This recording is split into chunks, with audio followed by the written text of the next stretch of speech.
Good morning dear students, how are you. तो हम respiration पढ़ रहे थे। आज रेस्पिरेशन का लास्ट टॉपिक है डिसऑर्डर ऑफ रेस्पिरेशन। रेस्पिरेशन से रिलेटेड कौन कौन से डिजीज़ हैं, ठीक है। हाइपोक्सिया। हाइपोक्सिया में क्या होता है बेटा, ऑक्सीजन की जो सप्लाई है वो कम हो जाती है, टिश्यू तक ऑक्सीजन नहीं पहुंच पाती हैं। ये दो तरह की कंडीशन में हो सकता है, या तो हम हाइट पर जा रहे हैं, वहाँ ऑक्सीजन नहीं है, ठीक है, हाई एल्टीट्यूड पर, ठीक है, जिसे माउंटेन सिकनेस कहते हैं, जिसकी वजह से हमारा जी घबराएगा, सर दर्द होगा, वॉमिटिंग की प्रॉब्लम आएगी, ठीक है।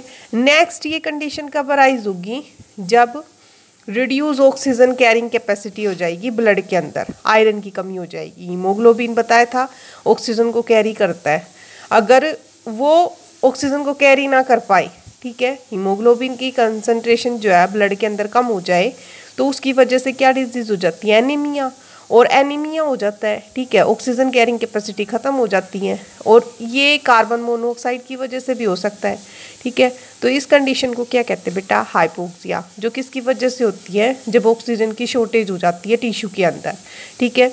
नेक्स्ट है suffocation due to O2 content of blood fall, CO2 content rise, breathing stop and death occur, ठीक है।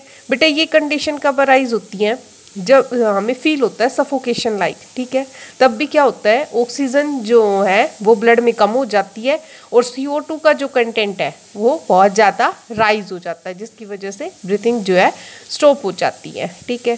थर्ड आपको पता है बैड कोल्ड, ठीक है, और कोल्ड किसकी वजह से होता है, जब माइक्रोब्स अटैक करते हैं, माइक्रोब्स एयर के अंदर होते हैं और अटैक करते हैं रेस्पिरेटरी ट्रैक्ट पर और इन्फ्लेमेशन प्रोड्यूस कर देते हैं, जिसकी वजह से कोल्ड हो जाता है, और वो हमारे डिफरेंट पार्ट को, नोज़ के अंदर जो पार्ट्स प्रेजेंट है उनको अफेक्ट करता है, ठीक है।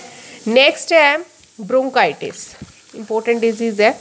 इससे आपने पढ़ा था जब हमने रेस्पिरेटरी ट्रैक्ट कराया था, ठीक है, ब्रोंकियाई पार्ट, उसमें इन्फ्लेमेशन हो जाती है। और क्यों होती है, क्योंकि माइक्रोब्स जो है एयर के अंदर प्रेजेंट होते हैं, वो एयर के अंदर प्रेजेंट होते हैं, हमारे रेस्पिरेटरी ट्रैक्ट में एंटर कर जाते हैं, और रेस्पिरेटरी ट्रैक्ट में हाइपरट्रोपी यानी कि बहुत ज़्यादा अपनी ग्रोथ कर लेते हैं वो बैक्टीरिया, ठीक है। और अपनी ग्रोथ करने की वजह से, अपनी ग्रोथ करने की वजह से वो अपनी सेल भी बढ़ाने लगते हैं, ब्रोंकियाई में जाकर के अपनी सेल बढ़ाने लगते हैं और बहुत ज़्यादा म्यूकस प्रोड्यूस कर देते हैं, ठीक है। क्यों होती है ये डिजीज़, जब एक्सेस स्मोकिंग करते हैं या बहुत ज़्यादा पोल्यूटेंट्स के को एक्सपोज करते हैं, हम सामने आते हैं उनके, ठीक है। इसमें क्या होता है, ब्रोंकियल की लाइनिंग जो है वो स्वेलअप हो जाती हैं और एक्सेस म्यूकस प्रोड्यूस करने लगती हैं। क्रोनिक डिजीज़ है ये, ठीक है। कैसे रोका जा सकता है इसको, स्मोकिंग को अवॉइड कर दो, या जो केमिकल और पोल्यूटेंट के सामने आ रहे हैं उसको थोड़ा सा अवॉइड करें। कैसे क्योर करेंगे, क्योंकि माइक्रोब्स अटैक करते हैं, बैक्टीरिया अटैक करते हैं, और बैक्टीरिया के खिलाफ कौन काम करेगा, एंटीबायोटिक, ठीक है। नेक्स्ट आता है निमोनिया, जो इन्फेंट्स को ज़्यादातर होता है, ठीक है। ये एक्यूट इन्फेक्शन है, इन्फ्लेमेशन हो जाता है एल्वोलाई में, लंग्स की एल्वोलाई में इन्फ्लेमेशन हो जाता है। क्यों होता है, क्योंकि म्यूकस ऐड हो जाती है, बैक्टीरिया की वजह से होती है डिजीज़। कौन सा बैक्टीरिया होता है, स्ट्रेप्टोकोकस न्यूमोनाई, ठीक है।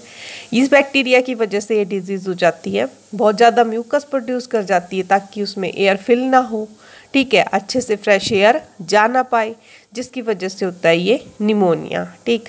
कैसे क्योर किया जाए बेटा, इसकी वैक्सीनेशन भी दी जाती है, और क्योंकि ये एक बैक्टीरियल डिजीज़ है तो इसके लिए एंटीबायोटिक भी यूज़ की जाती है, ठीक है। Most important disease for competition, competition में आती है नीट के अंदर एम्फिसाइमिया। बहुत ज़्यादा जो लोग स्मोकिंग करते हैं, इसकी वजह से जो एल्वोलाई है वो ब्लैक कलर की हो जाती है, ठीक है। ये रेस्पिरेटरी डिजीज़ है, ठीक। इसमें क्या होगा, जो ब्रोंकियाइल है, ब्रोंक्यूल्स है और एल्वोलर सैक है, ठीक है, उनकी इलास्टिसिटी पूरी तरह से लॉस हो जाती है, पूरी तरह से लॉस हो जाती है, ब्लैक पड़ जाती है, एक्सेस स्मोकिंग की वजह से होता है। और अगर जो ब्रोंकाइटिस हमने पढ़ा था, क्रोनिक लंबे टाइम तक रह गया, तो वो भी इस डिजीज़ का कारण बनता है। इसमें क्या होता है बेटा, जो फाउल लेयर है वो रह ही जाती है लंग्स के अंदर, चाहे कितना भी एक्सपीरेशन हो चुका हो, ठीक है, जिसकी वजह से लंग्स का साइज जो है वो इंक्रीज होने लगता है। It can not be cured permanently, emphysema disease को बेटा परमानेंटली क्योर नहीं किया जा सकता, बट ये है कि प्रॉपर ट्रीटमेंट मिले और स्मोकिंग को अवॉइड किया जाए तो इसको लिमिट में किया जा सकता है कि आगे ये ना बढ़े।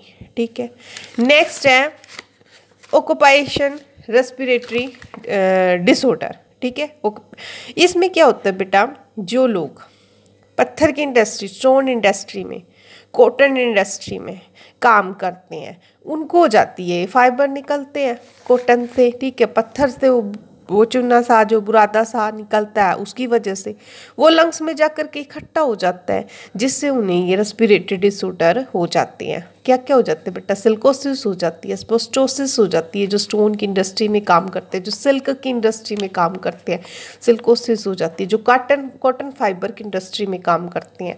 ठीक है, ये लंग्स की डिजीज़ है। ठीक, क्या करें अब, ये तो उनका प्रोफेशन हो गया, इससे बच भी नहीं सकते। ठीक है, अर्निंग तो करनी है। ठीक है, तो उनको क्या करना चाहिए बेटा, रेगुलर अपना हेल्थ चेकअप कराना चाहिए, प्रोटेक्टिव गियर्स यूज़ करनी चाहिए। ठीक है, मास्क वगैरह। ठीक, नेक्स्ट बेटा ब्रीफ हॉलीडे के लिए चले जाएं वो अपनी ड्यूटी से, छोटा छोटा जो है हिल स्टेशन वगैरह पे चले जाएं ताकि उनके लंग्स को फ्रेश एयर मिल सके। ठीक है, तो ये थी आपकी रेस्पिरेटरी डिसऑर्डर्स। ठीक है, छोटा सा टॉपिक था, आसान टॉपिक था। सेकंड चैप्टर कंप्लीट हो गया है आपका। अब हम थर्ड चैप्टर करेंगे, सर्कुलेशन। हमने फूड को खा लिया, डाइजेस्ट कर लिया, ठीक है, ऑक्सीजन के प्रेजेंस में बर्न करके एनर्जी को रिलीज कर दिया। अब वो जो फूड ब्लड तक पहुंचा है, ठीक है, या ऑक्सीडेशन वगैरह जो भी हो रहा है बेटा, उसको सर्कुलेट तो करना है पूरी बॉडी के अंदर। ठीक है, और उसको सर्कुलेट करेगा हमारा तीसरा सिस्टम जिसे कहते हैं सर्कुलेशन। तो थर्ड चैप्टर है सर्कुलेशन। ठीक है, इससे पहले आपको सेकेंड चैप्टर से रिलेटेड, रेस्पिरेशन से रिलेटेड MCQ सोल्व करने हैं। ठीक है, अगर कोई प्रॉब्लम आई तो पूछना है। Thank you.